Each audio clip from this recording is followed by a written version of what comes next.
Welcome to mid day में education. This is Aditya Modi from NIT Trichy. आज हम लोग ग्रेविटेशन चैप्टर का पार्ट 4 देखेंगे। पार्ट 1, 2 और 3 अपलोड हो चुका है, आप लोग जाके प्लेलिस्ट में चेक कर सकते हैं।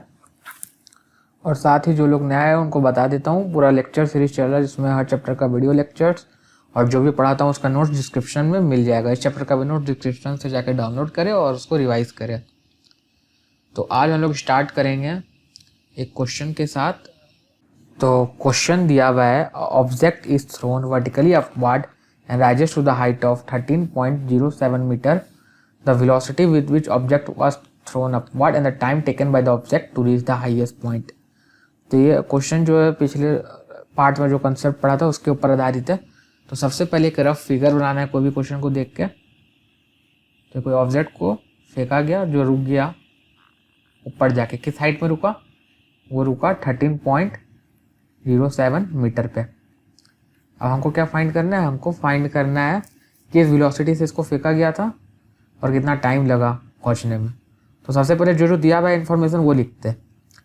तो जो हाइट पे रुका वो है 13.07 मीटर, क्योंकि ऑब्जेक्ट ऊपर जाके रुक गया तो उसका फाइनल वेलोसिटी 0 हो गया। तो ऑब्जेक्ट जब ऊपर जा तो रुका क्यों? क्योंकि अगर ये ऑब्जेक्ट को हम नीचे फेंके u वेलोसिटी से तो रुका क्यों? क्योंकि अर्थ उस पर फोर्स लगा रहा था F।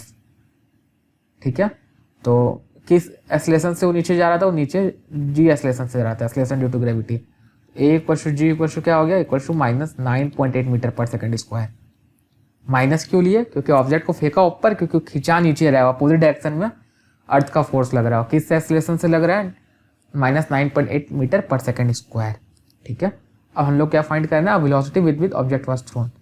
तो पहला स्टेप फिगर बनाना, दूसरा स्टेप नॉन वैल्यू लिखना, तीसरा स्टेप जो फॉर्मूला रिक्वायर्ड है उसको लिखना। तो मेरे हिसाब से तो यहाँ पे ये फॉर्मूला लिखना चाहिए, v square equal to u square plus 2as। ठीक है, इसमें हम लोग को v पता है, a पता है, s पता है, u नहीं पता है। और सिंपली ये हो जाएगा v square equal to u square plus a की जगह g आ जाएगा एक्सेलरेशन ड्यू टू ग्रेविटी, और s की जगह h आ जाएगा हाइट। तो v 0 है, u स्क्वायर निकालना है, g -9.8, क्योंकि एक्सेलरेशन यहाँ पे -9.8 मीटर पर सेकंड स्क्वायर है, जो उसको हम लोग g से डिनोट करते हैं, और हाइट ही डिस्टेंस हो गया यहाँ पे इंटू 13.07। तो इस हिसाब से आपका u स्क्वायर आ जाएगा 256, आप लोग कैलकुलेट कर सकते हैं, और u आ जाएगा 16 metre per second 16 metre per second square नहीं। वैसे ही हम लोग को ये हो गया पार्ट 1। अब पार्ट 2 में हम लोग को कैलकुलेट करना है टाइम। तो मुझे उसके लिए फॉर्मूला सूझ रहा है v इक्वल टू u प्लस AT, जिसको हम लोग सिंपली लिख सकते हैं v इक्वल टू u प्लस GT। तो v 0 है, u हम लोग का आया 16, g -9.8 है, t निकालना है। तो t हो जाएगा आपका 16/9.8 सेकेंड, जो आ जाएगा आपको 1.63 सेकेंड के बराबर।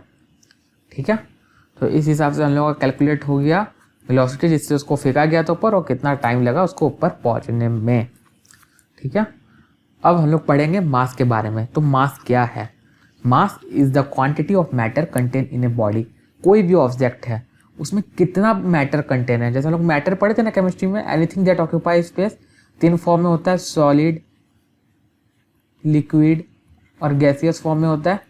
तो कोई भी ऑब्जेक्ट है, मान लीजिए ये ब्लॉक है, तो इसमें कितना मास है, कितना मैटर है, वो मास के टर्म में लोग कैलकुलेट करते हैं। तो मान लीजिए अगर हम लोग बोल रहे हैं इसका मास 5 kg है, तो ये मतलब, और ये आयरन का बना हुआ है मान लीजिए, तो इसमें इसका मतलब क्या हुआ? 5 kg सॉलिड पार्टिकल का बना हुआ है जो आयरन का है। अगर इसको अब एक्सप्लेन करके बोलना चाहे कि ये 5 kg सॉलिड पार्टिकल का बना हुआ है जो आयरन का है, तो हम लोग कितना मैटर कोई बॉडी में है वो हम लोग मास से कैलकुलेट करते हैं। और मास से कुछ चीज़ और पता चलता है कि बॉडी का इनर्शिया कितना है। क्योंकि मान लीजिए 2 ऑब्जेक्ट रखा हुआ है, यहाँ पे एक बड़ा बॉक्स रखा हुआ है जिसका वजन नहीं, मास और वजन में फ़र्क होता है, जिसका मास 50 kg है, और एक छोटा सा ब्लॉक है जिसका मास 5 kg है। अब आपको दोनों को हम बोलेंगे फोर्स लगा के हिलाने के लिए, तो कौन जल्दी हिलेगा, कौन ज़्यादा जल्दी मूव करना स्टार्ट कर देगा? जिसका मास कम हो वो जल्दी मूव करना स्टार्ट कर देगा।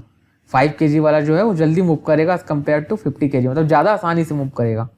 तो इसका मतलब क्या हुआ, 5 kg का इनर्सिया कम है। इनर्सिया मतलब होता है रेसिस्ट करना मोशन को, तो उसका इनर्सिया कम है और 50 kg वाला का इनर्सिया ज़्यादा है, इसलिए मोशन को ज़्यादा रेसिस्ट कर रहा है। तो इससे हम लोग कह सकते हैं कि it is a quantity of matter contain in a body is called mass, और it is also the measure of inertia of the body. Mass से एक तरह से बॉडी का इनर्सिया भी मेजर कर सकते हैं। तो some important points about mass, mass is a measure of quantity of atoms contain in a body और simply quantity of matter contain in a body. ठीक है, mass is a quantitative measure of inertia, जो हम लोग अभी देखे। Mass remains constant, mass change नहीं होता। आप कहीं भी ले जाइए पूरा वर्ल्ड में, दुनिया में, यूनिवर्स में, मास कभी चेंज नहीं होगा। वेट चेंज होता है। आप बोलेंगे कि अर्थ में आदमी बैठा हुआ रहता है, वही स्पेस में उड़ने लगता है, तो वो वेट चेंज होने के कारण हो रहा है, वो आगे पढ़ेंगे। Mass is intrinsic property of matter and doesn't change as the object is moved from one location to another. वही चीज़ है कि मास अगर अर्थ में रहे, मून में रहे, मार्स में रहे, स्पेस में रहे, मास हमेशा सेम रहेगा। मास इज स्केलर क्वांटिटी, ये वेक्टर क्वांटिटी नहीं, ये स्केलर क्वांटिटी है। खाली अमाउंट दर्शाता है कि कितना मैटर है इस बॉडी में। अब हम लोग वेट के बारे में पढ़ेंगे। जो हम लोग देखते हैं ना कि अर्थ में कोई ऑब्जेक्ट रहता है, वो सिंपल, अगर कोई ऑब्जेक्ट अर्थ में है या फिर आप ही अर्थ में स्टैंड स्टिल है, खड़े हैं, वहीं अगर स्पेस में रहेंगे तो हवा में तैरने लग जाएंगे।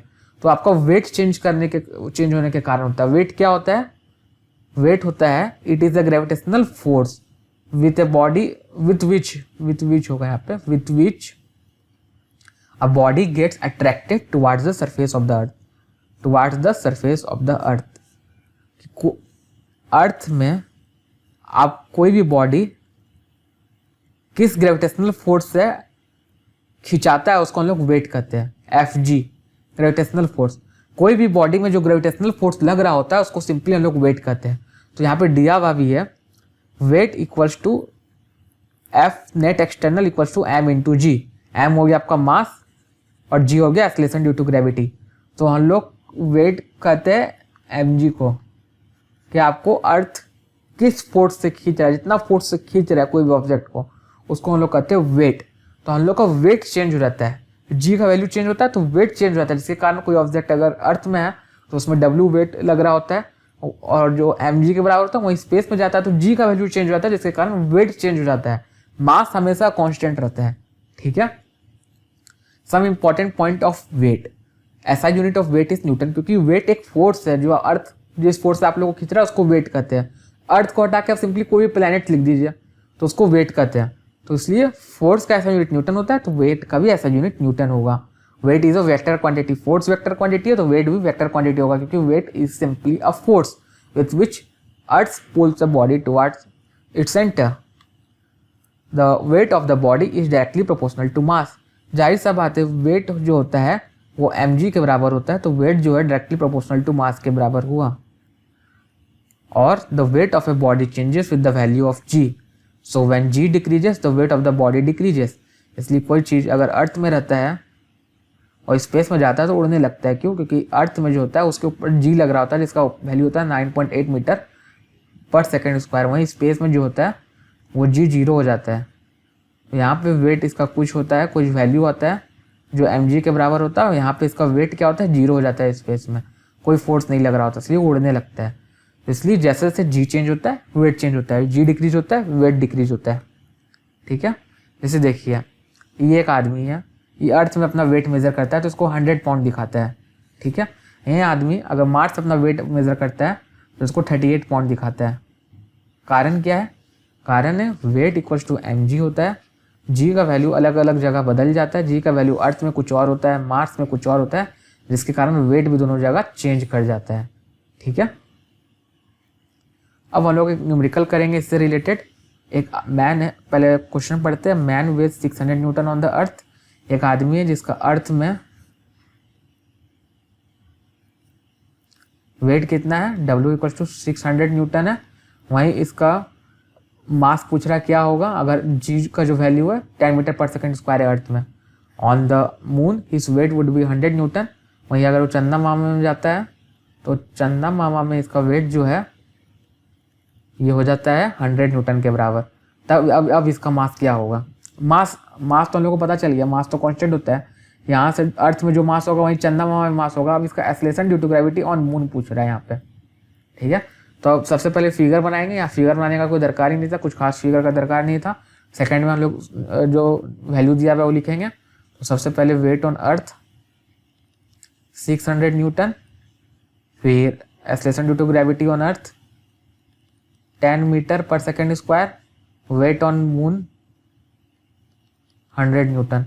पूछा क्या, हम लोग को मास पूछा है, जो कि हर जगह सेम होता है, मून और अर्थ हर जगह सेम होता है, मास चेंज नहीं होता है। और acceleration due to gravity on moon ये पूछा है। तो सब फॉर्मूला लिखेंगे, वेट ऑन अर्थ जो है वो mass into g acceleration due to gravity on earth होगा। ये 600 दिया हुआ है, मास पता नहीं, ये 10 है, तो मास जो है वो 60 kg के बराबर आ जाएगा। अब यही 60 kg हम लोग दूसरा फॉर्मूला में पुट करेंगे, weight on moon equals to m into acceleration due to gravity of moon.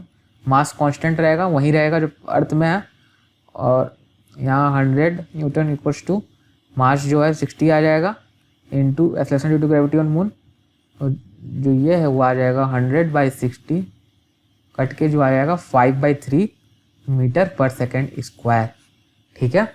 तो एक्सेलरेशन ड्यू टू ग्रेविटी जो मून में होता है वो कम होता है, अर्थ में जो होता है ज़्यादा होता है, इसलिए मून में कोई आदमी जाएगा तो उसका वजन 1/6 हो जाएगा, वो अपने आप को हल्का महसूस करने लग जाएगा, और वो जंप लेता तो ज़्यादा ऊपर तक उछल पाएगा, क्योंकि मून उसको कम फोर्स से नीचे खींचेगा, वही अर्थ में ज़्यादा फोर्स से खींचता है, इसलिए कम ऊपर उछल पाएगा, ठीक है। तो आज का लेक्चर यहीं समाप्त करते हैं। लेक्चर 5 में हम लोग आगे फ्लूइड्स, प्रेशर और डेंसिटी ये सब के बारे में पढ़ेंगे। थ्रस्ट हो गया, प्रेशर हो गया, फ्लूइड में जो बुयांसी लगता है, आर्किमिडीज प्रिंसिपल हो गया, ये सब के बारे में पढ़ेंगे। इसका नोट्स डिस्क्रिप्शन में जाके डाउनलोड कर लीजिए और वहाँ से रिवाइज कर लीजिए।